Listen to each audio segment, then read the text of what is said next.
Soy Mar y hoy os voy a enseñar nuestra ciudad. Vamos a hacer un viaje para conocer cómo es vivir en una ciudad sostenible y cómo es vivir en una ciudad no sostenible. ¡Acompañadme! Estamos en la ciudad sostenible. ¡Mirad qué bonita es! Aquí intentamos cuidar mucho la naturaleza. ¡Qué chulo! Tenemos placas solares en las casas. Sí, las placas solares aprovechan la energía del sol para dar electricidad. Y mira, los molinos de viento. Esos son aerogeneradores. Con el viento producen energía limpia y no contaminan.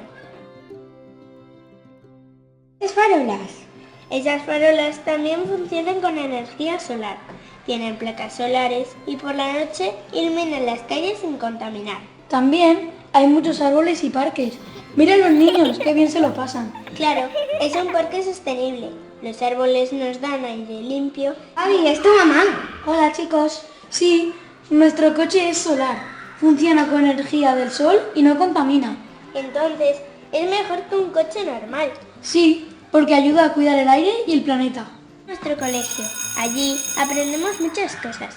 Y al lado está la biblioteca, donde leemos y cogemos libros. Yo también veo una casita.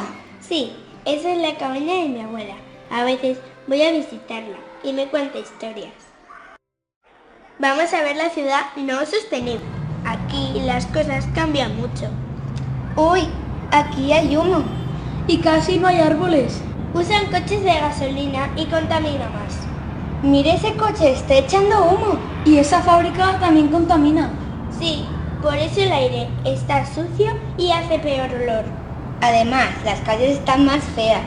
Hay mucho ruido, no me gusta esta parte. A mí tampoco. Aquí no cuidan la ciudad ni el planeta. La ciudad me gusta más. A mí también, está limpia y tiene más naturaleza. Y usamos energías renovables como el sol y el viento. Las farolas también usan energía solar.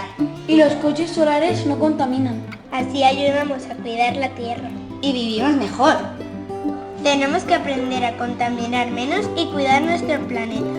Yo prefiero la ciudad sostenible. Porque usa energías renovables y contamina menos. Todos podemos ayudar a cuidar el planeta. Reciclando, ahorrando energía y usando menos coches contaminantes. ¡Cuidemos el planeta! ¡Tú eliges!